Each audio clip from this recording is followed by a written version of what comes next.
Primera Plana. Carlos Herranz. Bienvenidos en Primera Plana de RFI France 24. Esta semana con un programa muy especial. Verán, sin duda este 2020, que ya vamos acabando, ha estado marcado por una palabra: coronavirus. Hoy vamos a dedicar en Primera Plana a reflexionar más allá de la sanidad, la economía o la política, cómo la pandemia ha cambiado quiénes somos, qué efectos deja la COVID en nuestra forma de ver el mundo y de relacionarnos. Les presento a nuestras invitadas. Karen Bujes, periodista independiente, bienvenida. Gracias, Carlos. Talía Olvera, politóloga y lingüista especialista en innovación en medios de comunicación. Talía, bienvenida. Gracias, Carlos. Y en duples, desde Madrid, la filósofa de la Universidad Complutense, Ana Carrasco Conde. Ana, buenos días. Hola, buenos días y encantada de estar con vosotros hoy. 2020, el año que cambió nuestras vidas, hoy en Primera Plana. El segundo confinamiento que vive Francia está teniendo fuertes efectos psicológicos sobre la población. Según recientes cifras, 1 de cada 5 franceses sufre de algún estado depresivo, 2 veces más de lo que se registraba hace tan solo un mes. A las dificultades económicas y al desempleo temporal se añade la soledad y el aislamiento.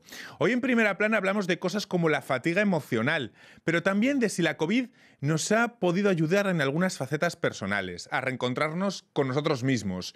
En cualquier caso, lo que parece claro es que asumiendo lo positivo y lo negativo que la situación pueda tener, este 2020 será el año que cambió nuestras vidas. Repasemos algunas portadas antes de preguntar a mis invitadas. Diario Le Parisien. Estudiantes, año negro, sin profesores, ni dinero, ni empleo. La Croix. Tener 20 años en 2020. ¿Cómo esta crisis influye en la juventud? Semanario L'Obs se hace eco de otro fenómeno, consecuencia de todo lo vivido en este 2020. ¡Viva la bicirrevolución! Cómo esta crisis ha hecho disparar en algunos países la conciencia ecológica. The Economy se pregunta en su portada cómo sobrevivir a la próxima catástrofe, si hemos aprendido lecciones durante la pandemia. Bueno, les pregunto a las tres. 2020 va a marcar un antes y un después en todas nuestras vidas, de alguna forma. ¿Tienen esa sensación, Karen? Así es, Carlos. Sin duda, este 2020 es lo que muchas películas de ciencia ficción vaticinaban. Un futuro distópico donde la distancia social, las mascarillas, la falta de libertades se veían en estas películas y parece que como un sueño podemos hacer un chasquido y desaparece. Pero no ha sido así. Y esto es nuestra nueva realidad y hay que adaptarnos a ella. Y hemos visto cómo este 2020 hemos estado expuestos a mascarillas, a un aislamiento durante meses confinados que nos ha alejado de la vida normal de las personas. Hemos estado expuestos también a falta de contacto táctil con las personas y a un miedo que los medios de comunicación también nos han introducido. Y todo esto pues ha tenido una serie de resultados que, bueno, lo vamos a ir viendo, Carlos, pero sí, este año es un antes y un después como sociedad y como personas. Talía. Por supuesto que fue y que es todavía un año fuera del ordinario, cuyas consecuencias no se van a acabar como todos quisiéramos cuando pasemos al 2021, pero por alguna razón no siento que haya realmente como un antes y un después.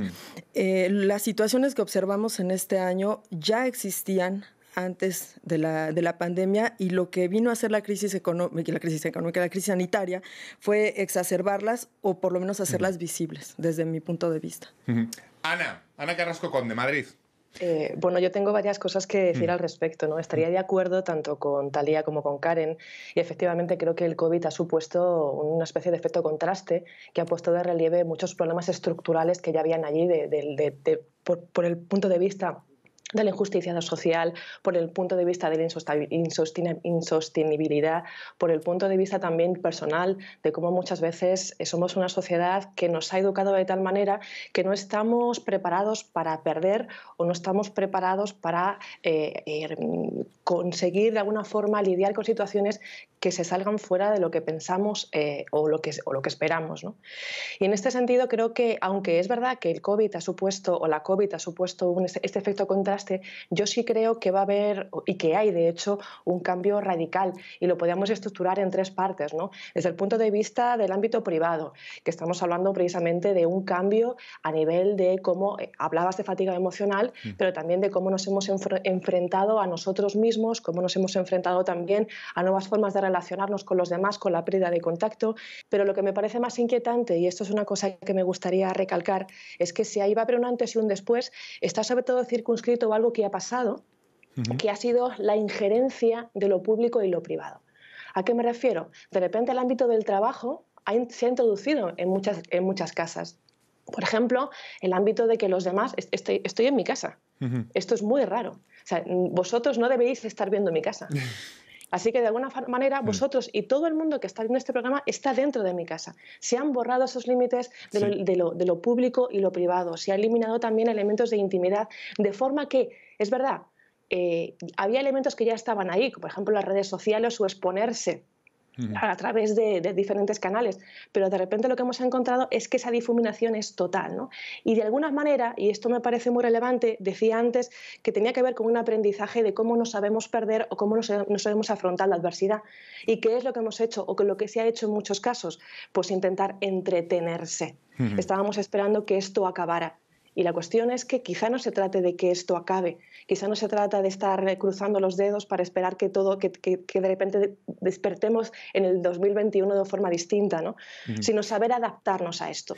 Y creo que el cambio de este antes del coronavirus a un después del coronavirus, o sea, un ACDC, tiene que ver también con cómo de pronto nos hemos dado cuenta, o muchas veces, quizá ya ni siquiera nos hemos dado cuenta de que hay una manipulación, de una inoculación de ciertos elementos que nos han vaciado de subjetividad. Nos han vaciado de nosotros mismos, nos han vaciado de un pensamiento propio y en el que continuamente lo que estamos viendo es una fagocitación de mensajes que no cuestionamos porque tenemos miedo. Vamos a hablar de eso precisamente. Ana, os pregunto, ¿somos conscientes de que quizá la gran transformación es que pasamos una buena parte de nuestro día digiriendo y hablando y comentando informaciones ligadas al coronavirus en un porcentaje bestial? Es decir, toda nuestra vida ahora mismo gira en torno a lo mismo, al mismo núcleo informativo. Karen. Así ha sido. Todos los medios de comunicación, si miramos todas las redes sociales, incluso nos salen alertas de coronavirus cuando estamos viendo cualquier vídeo en YouTube. Esto es la tónica de hoy en día. Toda la información gira en torno a la pandemia, al COVID, a las medidas, a los protocolos. Y esto tiene un efecto en nosotros como personas, en nuestra psique, en nuestra salud mental, porque estar expuestos constantemente a este tipo de informaciones crea una serie de ansiedad y esto tiene unos efectos que repercuten directamente en nuestra salud mental, que eso también se traduce en cómo nosotros estamos a nivel físico incluso. Y esta ansiedad no hay que dejarla de lado, porque la ansiedad es principio de una depresión. Y ya la Organización Mundial de la Salud alertaba en 2019 que había que tener cuidado y había que poner especialmente atención a la depresión porque supone la primera causa de discapacidad en el mundo. Y sin duda la COVID ha disparado los números en este año de la depresión y de estas situaciones de inestabilidad emocional, porque también las personas han visto expuestas a un aislamiento. Ha aumentado también la violencia de género por estar encerrados en los hogares y una serie de disparidades por tema también de falta de dinero, falta económica. Los divorcios han aumentado en todo el mundo. De hecho, Japón sacó una estrategia para intentar que no haya tantos divorcios, que invitaba a las parejas de convivir y de pagar un precio por noche y con asesoría de un abogado gratis para que evaluaran bien si esto era necesario el divorcio o no. Y es una serie de cosas que hemos ido viendo que no han afectado, que han hecho que nuestra estabilidad emocional y quiénes somos, incluso nuestra identidad, no esté muy claro, porque la mascarilla también nos ha quitado y nos ha despersonificado. Talía, ¿somos conscientes de que la pandemia lo ha impregnado absolutamente todo, todas las facetas de nuestra vida y que quizá nunca hayamos vivido algo parecido antes? Es cierto que la información relativa a la pandemia ocupó y sigue ocupando un espacio mediático muy importante. La prueba es que estamos hablando de ello. Y bueno, lo que caracteriza a las sociedades actualmente es la exposición permanente a la información. Y solamente que sí quisiera como que no nos quedemos solamente en un diálogo entre citadinos, digamos. Tenemos que ser conscientes de que 40%, un poco más de 40% de la población del mundo no tiene acceso a Internet. Entonces, estas personas no están bombardeadas, digamos, por esta información que viene de las redes sociales, además de todos los otros medios. Después, ¿por qué sentimos que permea todos los aspectos de nuestra vida? Hay muchas cosas que tienen que ver con la pandemia. Primero, hubo que informar a la población sobre las medidas de prevención de la enfermedad y la gravedad. También hubo muchos debates, sigue habiendo muchos debates sobre la respuesta de los gobiernos ante la situación y para saber si en tal país había dado buenos resultados o no. Por otra parte, hubo mucha información también sobre sobre la forma en la que la población está viviendo la pandemia, y bueno, ya lo decían antes, las consecuencias sociales, políticas, económicas, en lo personal y hasta en lo psicológico. Y finalmente se tuvo que hacer frente a otro problema que fue la desinformación y las noticias falsas, y eso ocupó un espacio bastante grande en los medios de comunicación. Y solo para responder a tu pregunta, el tema de las pandemias no es tan nuevo. Ya tenemos, en la época reciente, tenemos varias pandemias. Hice una pequeña lista rápida. Está, por ejemplo, en 96, en Reino Unido estuvo la enfermedad que se llamó de las vacas locas. Entre 2002 y 2004, el SARS-CoV en China y algunos países asiáticos. Desde el 2005 las diferentes epidemias de chikungunya en muchos países. 2009-2010 la pandemia de influenza virus H1N1 que inició en México. En 2012 el MERS-CoV, principalmente en Arabia Saudita y en Medio Oriente. Y entre 2013 y 2015 el ébola en África Occidental. Entonces ya vivimos en un mundo en donde han habido este tipo de fenómenos. A veces lo que pasa es que somos muy poco conscientes de ello. En unos instantes le voy a dar la palabra a Ana desde Madrid. Les quiero preguntar también si hay motivos positivos que pueden hacernos combatir la fatiga emocional de la que estamos hablando, que nos haya dado este 2020, pero va a ser a vuelta de esta breve pausa. Hasta ahora.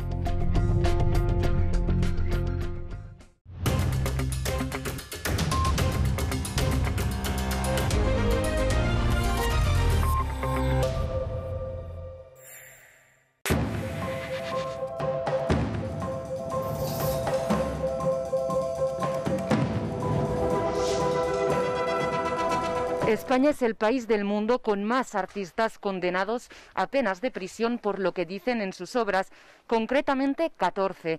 Esto es lo que revela el informe sobre el estado actual de la libertad artística en el mundo y que hace referencia a datos de 2019, pero que en el caso de España cuenta con casos que fueron muy sonados también en 2018, como particularmente el del rapero Valtonyc, que en 2018 fue condenado a 3 años y medio de prisión por enaltecimiento del terrorismo, injurias contra la corona y amenazas. Y cabe destacar que Valtonyc era prácticamente desconocido antes de su primera detención. Fue en ese momento cuando estalló su popularidad, que creció más aún cuando justo antes de entrar en prisión el rapero decidió exiliarse a Bélgica, donde continúa todavía a día de hoy pendiente de si la justicia belga decide extraditarlo o no, tal y como pide la justicia española.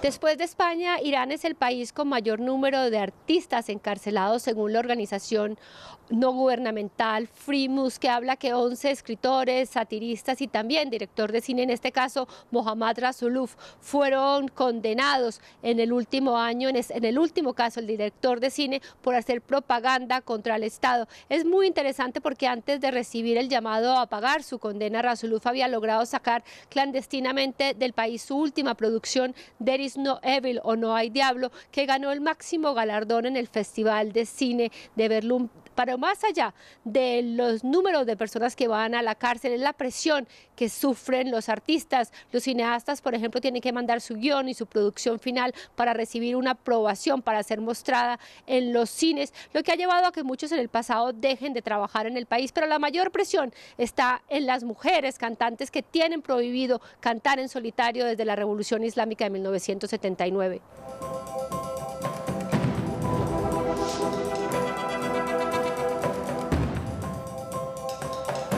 Con 9 entre rejas, Turquía está entre los países del mundo que más artistas tienen ahora mismo encarcelados por haber hecho durante su carrera arte. Muchos de ellos son kurdos y son represaliados después del golpe de Estado de 2016. Por ejemplo, uno de los últimos en entrar a la cárcel fue el director de una obra de teatro kurda que quería representarse en Estambul en kurdo.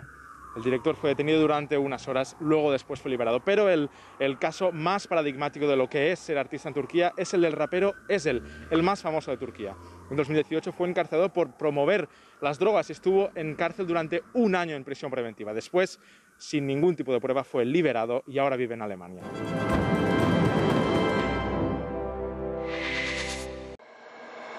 Porque la historia se escribe día a día. Porque la actualidad no espera. La información, donde quiera que esté, en cualquier circunstancia.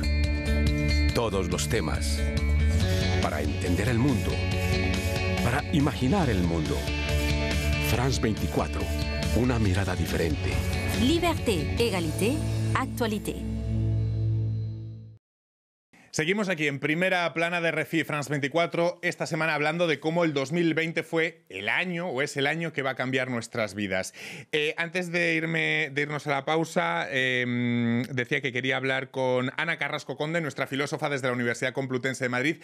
Ana, ¿somos conscientes que la pandemia, es lo que estamos comentando, lo ha impregnado absolutamente todo y que nunca hemos vivido quizás algo así dentro de la sociedad de las redes y de la inmediatez? Es decir, tener tantos impactos a diario sobre un mismo núcleo temático. Bueno, creo que sí es verdad que ha habido en nuestra época ciertamente ha habido otras pandemias, y aquí en este punto me voy a hacer un poco de aparición de profesora universitaria. Hay un libro de filosofía que se llama El Leviatán de Hobbes y es muy conocido por la portada. En la portada aparece la figura del Leviatán, que es un soberano, que está compuesto por muchas personitas, ¿no? Y hay una cosa que no se suele ver, y es que ese soberano está rodeando una ciudad, y en esa ciudad, sobre los muros, aparecen pequeñas figuritas que llevan como un pico. ¿Vale? Ese pico son mascarillas médicas de la época. Lo interesante es que en el Leviatán de Hobbes se da cuenta de cómo a través de una pandemia, a través de miedo, hay una serie de transformaciones políticas en los que aparece un Estado totalitario. ¿Por qué empiezo de esta forma a la hora de abordar la respuesta a la pregunta? Porque creo que es verdad que hay una exposición masiva, pero lo importante o lo interesante que me parece a mí es que esta exposición masiva está velando otra cosa, porque ya no es tanto lo que hablamos o lo que escuchamos, sino lo que estamos haciendo y lo que no nos estamos dando cuenta. Hay una conciencia de que estamos muy preocupados por la pandemia, estamos muy preocupados por la COVID, estamos muy preocupados por aquello que nos pasa a nosotros, a nuestros familiares, a la sociedad, pero no nos estamos dando cuenta de todas las modificaciones que estamos experimentando. Antes podíamos hablar, decía Karen, ¿no?, que había una especie de sensación apocalíptica, pero claro, la sensación de apocalíptica implica que hay una aparición de una cierta distopía. Hemos intentado salir de esta situación recurriendo a soluciones que son distópicas, de eliminación de libertades. Hemos opuesto, por ejemplo, libertad a seguridad y lo hemos dado como algo normal o como algo común, y no nos hemos detenido a pensar en los cambios estructurales a nivel social y a nivel político que se están experimentando. Y esto ha coincidido en un momento que es verdad que ha habido otras pandemias, es verdad que me he ido hasta el Leviatán de Hobbes, pero es verdad que en el año en el que vivimos, en el 2020, han confluido de una forma bastante peligrosa varios elementos. Uno es el problema de la crisis de la verdad, de las fake news. Crisis de la verdad en un momento en el que se asocia que la verdad o tiene que ver con los hechos o que es una verdad subjetiva, de tal manera que todo el mundo tiene su verdad, porque hemos perdido la noción de lo que es verdad y lo que es mentira. Y esto es algo que se estaba lastrando. Algo tremendo, ¿verdad? Perder se estaba lastrando durante el siglo XX. Dime, Carlos. Que es algo tremendo perder esa noción, ¿no? Que aparte da mucho terreno de especulación para los movimientos complotistas y que lo estamos viendo estos días, claro. ¿no? Claro, y eso sí que es un elemento nuevo. Cuestionar a la ciencia, es decir, los datos científicos no se pueden cuestionar. Podemos opinar sobre otras cuestiones, pero cuestionar a la ciencia, y eso lo estamos viendo.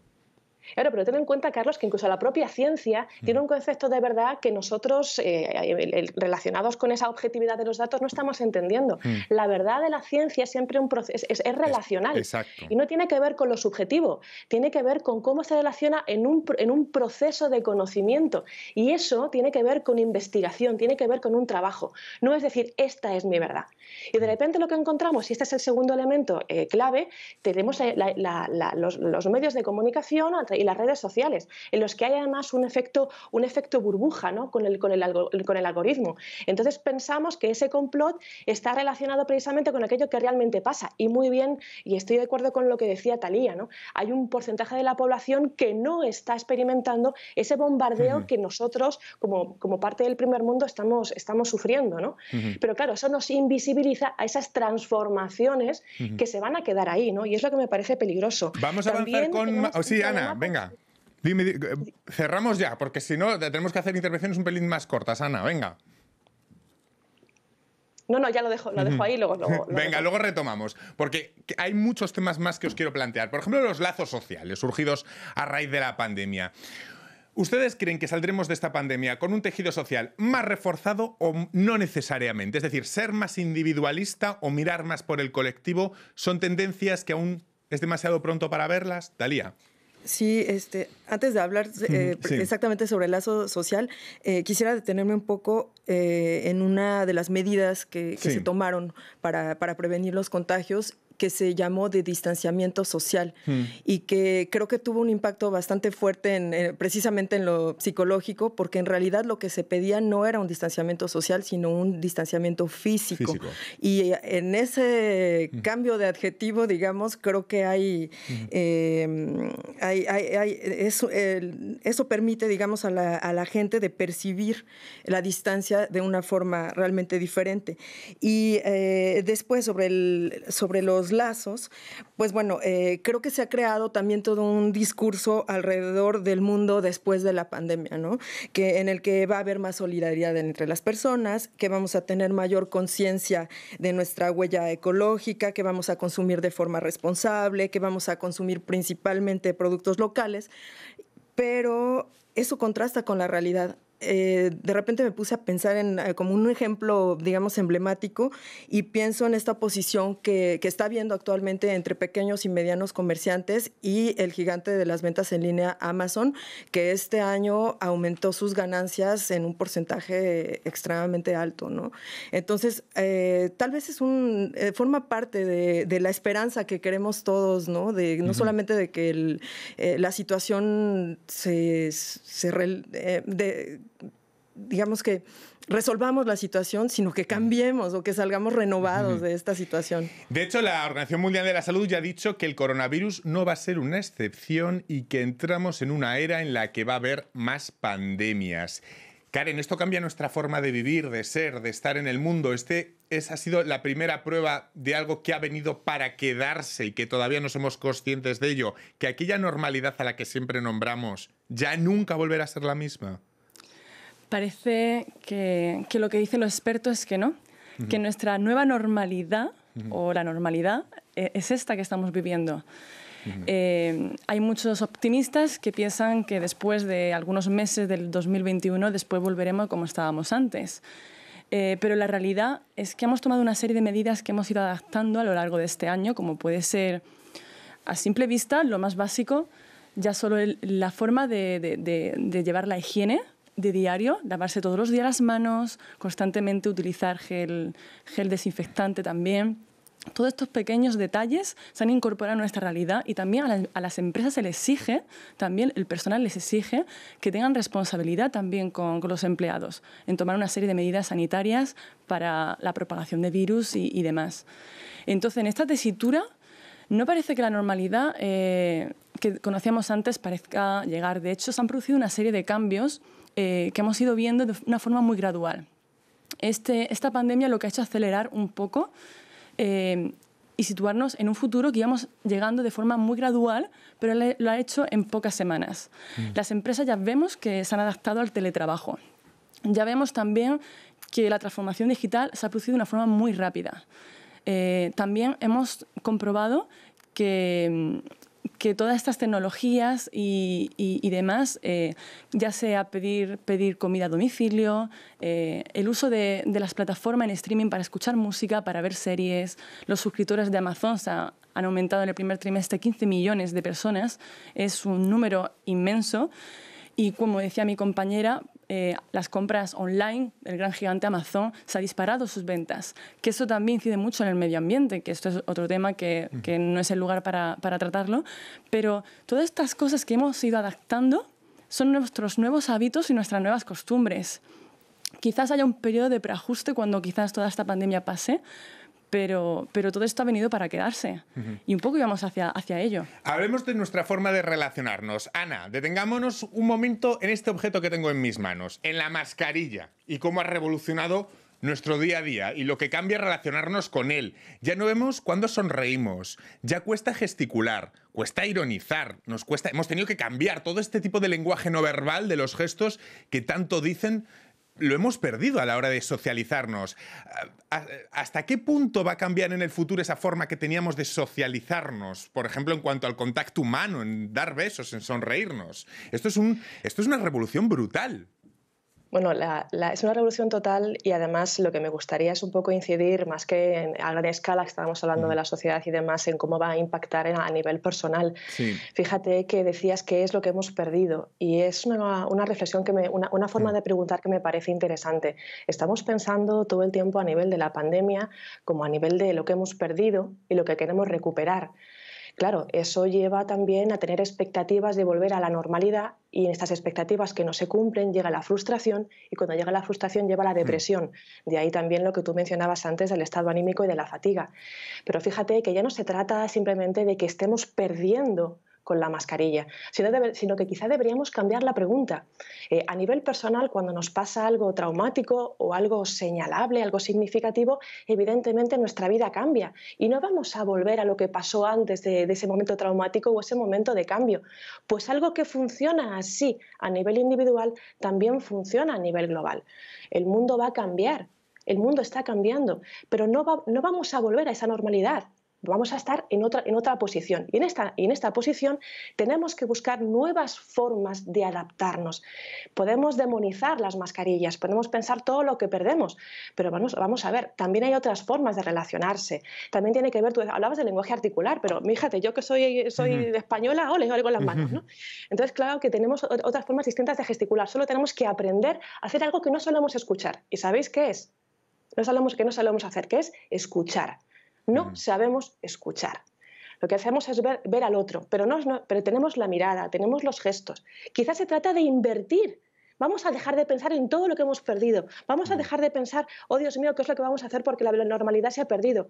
Se ha cambiado, se ha transformado la forma de relacionarnos. Y eso no es ni bueno ni malo. Somos nosotros en nuestra forma de responder a la situación como lo hacemos malo o bueno. Así que vamos a dejar de demonizar la mascarilla. Muy interesante. Antes de despedirme, rápidamente una ronda, porque me quedan unos segundos. Pensar bien, un motivo positivo que nos ayude a combatir la fatiga emocional que llevamos encima en este 2020. Rápidamente. Un motivo positivo para acabar con un buen sabor de boca hoy el programa. Karen. Respirar mejor, medio ambiente.